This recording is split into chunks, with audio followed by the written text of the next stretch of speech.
नमस्कार, बहुत स्वागत है आपका। आप देख रहे हैं ग्रांड ज्योतिष सीक्रेट।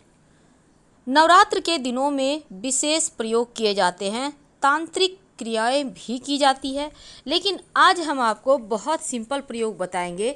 अगर जीवन में शनि की 7.5 ढैया चल रही हो या फिर शनिदेव की मुश्किलें इतनी बढ़ गई है कि बहुत टेंशन है, रोजी रोजगार में परेशानी है, घर परिवार में हमेशा विवाद जैसी चीज़ें हैं, तब एक छोटा सा काम करें। नवरात्र में किसी भी दिन, वैसे आप के घर में मिट्टी का दिया होगा, मिट्टी का बर्तन चाहिए तो मिट्टी का नया दीपक लीजिएगा। अब इस दीपक में शहद रखकर रात भर यानी पूरा दिन आप रहने दें, माता रानी के पास घर के पूजा स्थान में रख दें और अगले दिन इसको उठाकर किसी भी पास के मंदिर में जाकर रखाइए। दीपक में जो आपने शहद भर के रखा है ना, शनिदेव के दोषों से मुक्ति मिलती है। नवरात्र के दिनों में विशेष प्रयोग तो किए ही जाते हैं, लेकिन आज हम आपको माता रानी की कृपा से शत्रुओं से कैसे मुक्ति पाएं, उसके लिए एक खास प्रयोग बताएंगे। नवरात्र में किसी भी दिन ये प्रयोग कर सकते हैं, क्योंकि माता रानी शत्रुओं को समाप्त करने वाली देवी हैं और माँ दुर्गा इसीलिए जानी ही जाती हैं कि इनके उग्र रूप के सामने कोई भी दुश्मन टिक ही नहीं सकता, उनके दिमाग को ही पलट देती हैं। तो आज शहद के प्रयोग से कैसे आप अपने शत्रुओं पर विजय प्राप्त करें, वो शहद का कौन सा प्रयोग है जिसको करने से जीवन के सारे कष्ट ही दूर हो जाएंगे।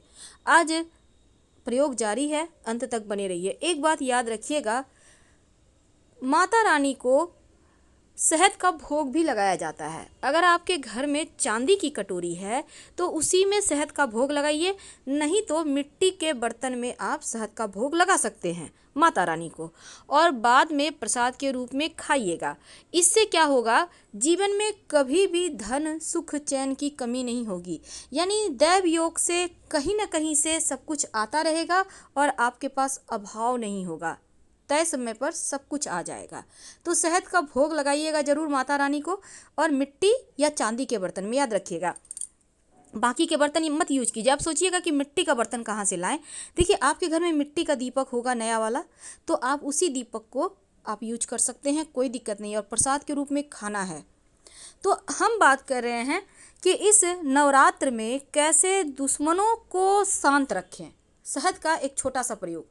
कई बार होता क्या है कि जीवन में शत्रु इतने बढ़ जाते हैं कि आप तबाह हो जाते हैं। आज हम आपको 3 प्रयोग बताएंगे, कोई भी एक कर लीजिए। आप चाहें तो तीनों ही कर सकते हैं, कोई दिक्कत नहीं है। आपको चाहिए होगा भोजपत्र, काली मिर्च और शहद। अब मान लेते हैं आपके पास भोजपत्र नहीं है, काली मिर्च शहद तो आपके घर में होगा, लेकिन भोजपत्र नहीं है, कोई दिक्कत नहीं है।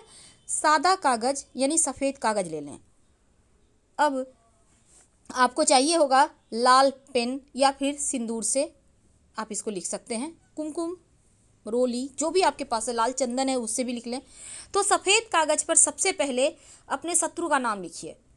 अब ये शत्रु जितने भी हैं, 1 है, 2 है, 10 है, सबका नाम लिख लीजिए। किससे लिखेंगे? या तो लाल पेन से लिखिए, या फिर आप लाल चंदन से भी प्रयोग कर सकते हैं। पाउडर अगर है तो पानी में गीला करके, या आप कुमकुम वगैरह का यूज कर सकते हैं। इसके बाद उसके ऊपर शहद लगाइए, थोड़ा सा, ज़्यादा नहीं, हल्का सा लेकर उंगली में हल्का सा ऊपर से कवर कर दें, जितने भी शत्रु के नाम हैं सबके ऊपर। अब जैसे आपने शत्रु का नाम लिखा है, हर एक कागज़ पे अलग अलग लिखिएगा, अलग अलग शत्रु का नाम। और इसके बाद जितने भी शत्रु के नाम में अक्षर आते हैं, अब मान लेते हैं आपके शत्रु का नाम में 5 अक्षर आते हैं, राम है तो 3 ही अक्षर आएगा, श्याम है तो 5 ही अक्षर आएगा, तो उतना ही काली मिर्च रखिए। अब भगवान को प्रणाम करके, देवी दुर्गा को प्रणाम करके उसको कागज़ को जला दीजिए। जब वो शांत हो जाए तो कहीं मिट्टी में दबा दीजिएगा। आपके शत्रु चाह कर भी आपको नुकसान नहीं पहुंचा पाएंगे। तो पूजा में विशेष प्रयोग किए जाते हैं। और पंच परमेश्वर, आपने नाम सुना होगा, पंच परमेश्वर क्या होता है? ब्रह्मा, विष्णु, महेश, माता रानी यानी दुर्गा माँ और गणेश जी। अब ये होंगे कहाँ? ये तो मंदिर में ही होंगे ना, जहाँ माँ दुर्गा का मंदिर है। वहाँ पर आप देखिएगा ब्रह्मा, विष्णु, महेश जरूर होते हैं। गणेश जी तो होंगे ही, क्योंकि उनके बिना तो पूजा ही अधूरी है। तो जीवन में जब परेशानी बढ़ जाए, बहुत तकलीफ हो, तब एक छोटा सा प्रयोग कीजिएगा। इस नवरात्र में किसी भी दिन कर सकते हैं, क्योंकि 9 के 9 दिन सिद्धियां देने वाले हैं। क्या करेंगे?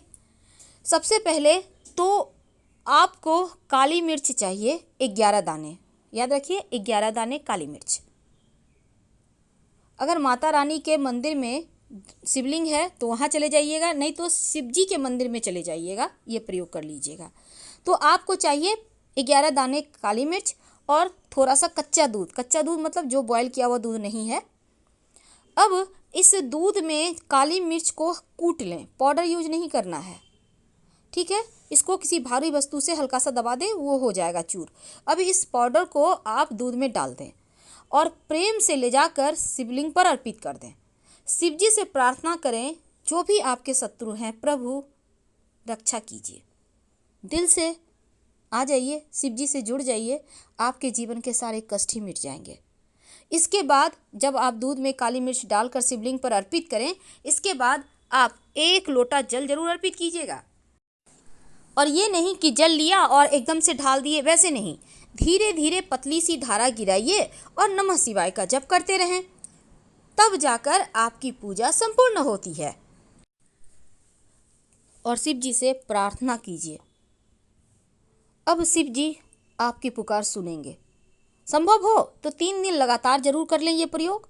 कोई भी प्रयोग 3 दिन लगातार आप कर सकते हैं, लेकिन अब जो हम आपको प्रयोग बताएंगे एक ही बार काफ़ी है। ये प्रयोग महिला पुरुष कोई भी कर सकता है। वैसे तो कोई भी प्रयोग कोई भी कर सकता है, लेकिन अब जो हम आपको प्रयोग बताएंगे, इस प्रयोग को आप घर में ही करना है, बाहर नहीं जाना कहीं। तो घर में आप कई बार क्या होता है, अपने ही शत्रु होते हैं। कई बार ऑफिस में आपके शत्रु हैं, लोग आपके काम से जलते हैं, आपकी पर्सनालिटी से जलते हैं, आपके व्यापार स्थल पर शत्रु हैं। कई बार आपके स्टाफ ही आपकी दुकान में चोरी करते हैं, आपसे जलन भाव रखते हैं, बहुत सारी परेशानियां होती है। कई बार आपके सेवक, जिसको हम नौकर कहते हैं, आपके घर में हैं, वही आपसे जल रहे हैं। तब क्या करेंगे? एक तो जितने भी दिन नवरात्र है, माता रानी को लाल गुड़हल का पुष्प जरूर अर्पित करें। याद रखिए, लाल गुड़हल का पुष्प, शत्रु विरोधी शांत रहेंगे। दूसरी बात, नियमित रूप से अगर आपको लगे कि जीवन में बहुत दुश्मन बढ़ गए हैं, तो माता रानी के चरणों में 2 लौंग अर्पित करना शुरू कर दें। पूरे लाइफ टाइम करें, कोई दिक्कत नहीं है। लौंग वैसे भी प्रसाद में खा लें तो आपका स्वास्थ्य भी अच्छा रहेगा, दुश्मन भी शांत रहेंगे। तो क्या करेंगे, आज जैसे आपने माता रानी को 2 लौंग अर्पित किया, तो इसको कल उठाइएगा। कल आपने अर्पित किया तो परसों उठाइएगा और उठा के खाते जाना है प्रसाद के रूप में। जब भी घर से बाहर निकलें, 1 लौंग मुँह में ले लें, 1 पॉकेट में ले लें, बाद में उसको भी खा लें। तो हम बात कर रहे थे, ये तो है दुश्मनों से, जितने भी हमने उपाय बताया दुश्मनों को शांत करने। लेकिन अब जो उपाय बताएंगे, कई बार महिलाएं खासकर ज़्यादा परेशान रहती हैं। अब ये कोई उपाय भी नहीं कर सकती, घर से बाहर नहीं निकल सकती हैं। कई बार तो सासू माँ टॉर्चर करती हैं, कई बार ननद का अत्याचार होता है, कई बार पति भी करते हैं, कई बार पत्नियाँ भी पति पर करती हैं। अब आप परेशान हैं, आप दोनों ही परेशान हैं। कई बार ऑफिस में लोग बेवजह तनाव देते हैं, कई बार व्यापार स्थल पर, कई बार पड़ोसी। छोटा सा काम करें, भोजपत्र ले लें, अगर ना हो तो सफ़ेद कागज़ ले लें। अब भोजपत्र के बाद आपको लेना है अष्टगंध। अष्टगंध क्या होता है? अष्टगंध आपको मार्केट में मिल जाएगा। अगर ना हो अष्टगंध, तब ऐसी दशा में आप लाल चंदन ले लीजिएगा। अब भोजपत्र या सफ़ेद कागज़ जो भी है आपके पास, और आपको चाहिए अनार की कलम। तो अनार की कलम के सहारे इस अष्टगंध या फिर चंदन के सहारे आप भोजपत्र या सफ़ेद कागज़ जो भी आपने लिया है, दुश्मनों का नाम लिखिए, जितने भी शत्रु हैं सबका नाम लिख दें। 7 बार मोड़िए और शहद की शीशी में अंदर डुबो दें। याद रखिए, प्लास्टिक की शीशी नहीं लेनी है, कांच की लेनी है, कांच की, याद रखिए।